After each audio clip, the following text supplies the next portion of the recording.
Hello students, I am doctor Roma from BDS institute of English. आज मैं थोड़े मतलब का टॉपिक लेके आई हाँ। हर बच्चे की दिल की गल किदे विच लिखी हुई है, आइल्स क्रॉस करता मैं। आइल्स क्रॉस करने का की मतलब है कि छड़ आइल्स की करनी है। आइल्स दे विच ते बड़े धक्के है और मेरे नाल भी बड़ा धक्का होया।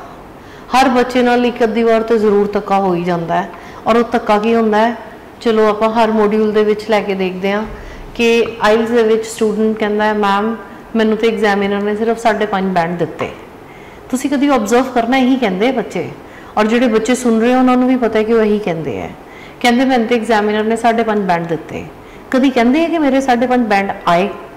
नहीं कहते। वो ये नहीं कहते कि मेरी कैपेबिलिटी के अकॉर्डिंगली मेरे बैंड्स आए। वो कहते मेरी तो कैपेबिलिटी पता नहीं की सी, मैनू दिते उन्हें आने हैं। This is a general overview of isles. और इस चीज़ का फायदा कौन उठाते हैं? इस चीज़ का फायदा तुहाडे आस पास के लोग उठाते हैं जोड़े कहते लैट्स रन अवे फ्रॉम आइल्स। चल छड़ आइल्स की करनी है, तो बड़े धक्के होंगे हैं। अज मैं तुहानूं दसांगी तुहाडे नाल धक्का नहीं होएगा। तुसीं ये वाला सेंटेंस कहना भुल जाओगे कि आइल्स दे विच धक्के होंगे हैं। आइल्स कोई धक्का नहीं होता। एक बच्चा स्पीकिंग देन जाता है, स्पीकिंग दे विच बोलना शुरू करता है और उहदे विच की करता है, कहता है कि मैम मैनू तो एग्जामिनर ने चुप कराता, मैं तो जो बोलना शुरू किया ही सी, मैनू चुप कराता। हुण तुसीं मैनूं एक चीज़ दसो कि एग्जामिनर चुप किनू करांदा है? या तो बहुत अच्छा बोलता है, फिर असीं कहने हाँ ठीक है, या वो इन्ना क गलत बोलता है कि उन्होंने सुनना एक पेशेंस का लेवल चेक करने वाली गल है कि वो जो दिल चाहिए जा रहा है बोली जा रहा है, बोली जा रहा है, which is not relevant to anything. And he is overexcited and hyper. He is nervous. He is not confident, and he is not even discussing with examiner. He is not even talking to examiner. Examiner नाल तो गल ही नहीं कर रहा, वो तो into recitation mode है कि एक पोएम वकन, एक चीज वकन, एक रट्टे तोते वकन बोली जाना, बोली जाना, बोली जाना, which is making no sense. फिर एग्जामिनर ने अगर चुप कराता तो की वर्ड आ गया? वर्ड आ गया कि साढ़े नाल ते धक्का हो गया। इन्ना महंगा पेपर है, एग्जामिनर तो अपनी कॉपी से कुछ लिख रहा सी, उन्हें तो मेरे वाल देखिया ही नहीं और मैनू चुप कराता। दसो तुहानू चुप कराया है simply because you are not having the ability to develop interest of an examiner. तुहाडी गल दे विच उदों ही इंटरस्ट कोई लैंदा जदों उन्होंने तुसी काम दी गल करते हो। And when somebody is not interested, चलो आप अपना एग्जाम्पल लेके देख लो। When you are not interested in somebody's talk, आप क्या करते हो? या तो उठ के चले जाते हो या उसको चुप करा देते हो। It's either ways. और ईदर वेज में असीं की अपने आप नूं एक कंफर्ट दा लेवल ले लिया, धक्का हो गया। बिलीव मी, ये धक्का नहीं जाएगा, ਇਹਦੇ ਵਿੱਚ ਤੁਹਾਡੀ ਆਪਣੀ एबिलिटी ਦਾ टेस्ट है। So I be giving you the tip where speaking is concern, जिथे बच्चा अक्सर कहता मेरे नाल धक्का होया। वैसे तो चारों मॉड्यूल्स से कहता, मैं चारों मॉड्यूल्स के बारे तुहानूं दस Dangi, but first we were discussing about speaking, so I'll be talking about speaking. Now what you should do is when you enter the speaking room, जब आप hall enter करते हो, your first and the foremost moral and ethical duty is what? Have a smile on your face, be positive, greet the examiner. आधे से ज़्यादा तो impression वहीं पे चला जाएगा आपका।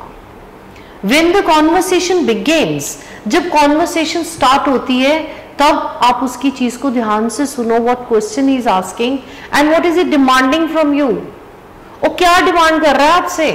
ही इज जस्ट डिमांडिंग कि जो मैंने पूछा मेरे को उसका जवाब दे दे। That is what he wants. He doesn't want off the track answers. उसको कोई ऑफ द ट्रैक कहानियां नहीं सुननी। He is not interested.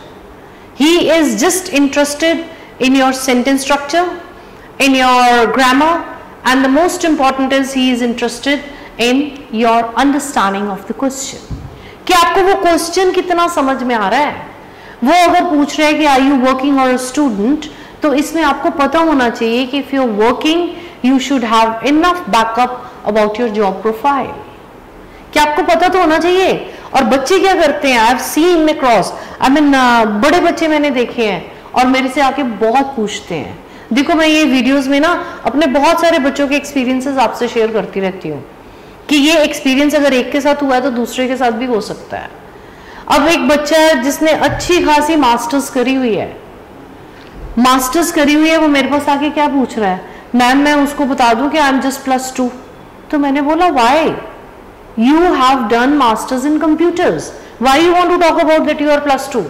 तो you know what was the answer, उसने क्या बोला मेरे को, उसने बोला मैम अगर मैं बोलूंगा कि मैंने मास्टर्स करी है तो मेरे को वो क्वेश्चंस डिफिकल्ट पूछेगा। ये आपको भी पता है कि ये चीजें बच्चों के दिमाग में हैं, वो मेरे को क्वेश्चंस डिफिकल्ट पूछेगा। ऐसा नहीं होता, डिफिकल्ट क्या है, कुछ भी नहीं है। ऐसा तो नहीं है कि +2 वाले उन्होंने पंजाबी दे विच स्पीकिंग ले लानी है, या कहेगा चलो ये गुजराती बच्चा आया मैं गुजराती च पूछना शुरू कर दा, मराठी च पूछना शुरू कर दा। इंग्लिश का पेपर है तो इंग्लिश में ही होना है, ਇਹਦੇ ਚ ਧੱਕਾ कित्थे होना है, कुछ भी नहीं होना। तुसी अगर अपनी क्वालिफिकेशन अपनी जॉब प्रोफाइल्स झूठ बोल रहे हो, ਤੁਹਾਡਾ ओपनिंग सेंटेंस झूठ है, तो ਤੁਹਾਨੂੰ लगता है तुसी ਉਹਨੂੰ बैकअप दे सकते हो। अगर तुसी कहंदे हो मास्टर्स इन कंप्यूटर्स, हो सकता हो ਤੁਹਾਨੂੰ कंप्यूटर्स ਦੇ ਉੱਪਰ ਇੰਨੇ क्वेश्चंस पूछे कि ਜਿਹਦਾ ਤੁਹਾਨੂੰ आंसर तुसी रुके बिना बोलते चले जाओ, कि ਤੁਹਾਨੂੰ मतलब पता ही ना चले कि उन्हें मैनू पूछा है, तो it is not out of the track. वो तो पूछे हाँ जी बेटा what is the latest thing in computer, which is your favourite website, how often do you operate computers, तुसी देखो कितने कंफर्टेबल हो जाओगे। कह दो यू शुड से, जिस बैकग्राउंड में तुसी बिलोंग करते हो उस बैकग्राउंड में छुपाने की जरूरत नहीं है, क्योंकि क्वेश्चन तुहाडे आंसर चो बनना है, कभी भी question out of the box नहीं बन सकता।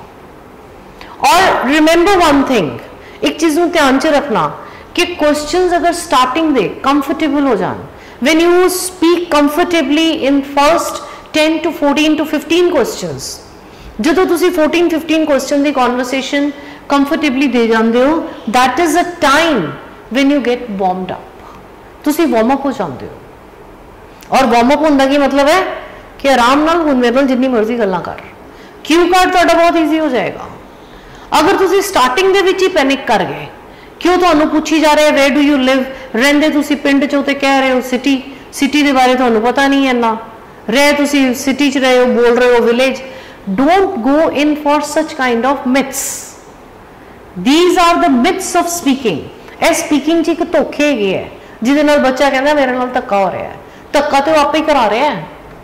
सो आई वुड रिक्वेस्ट यू, आज मैंने आपके साथ स्पीकिंग का टॉपिक डिस्कस किया है कि स्पीकिंग च बच्चा कभी नहीं कहेगा मेरे नाल धक्का होया। इस तरह ही मैं कहना है writings, next video I will be picking up of writing, what common errors do you make and you blame the examiner.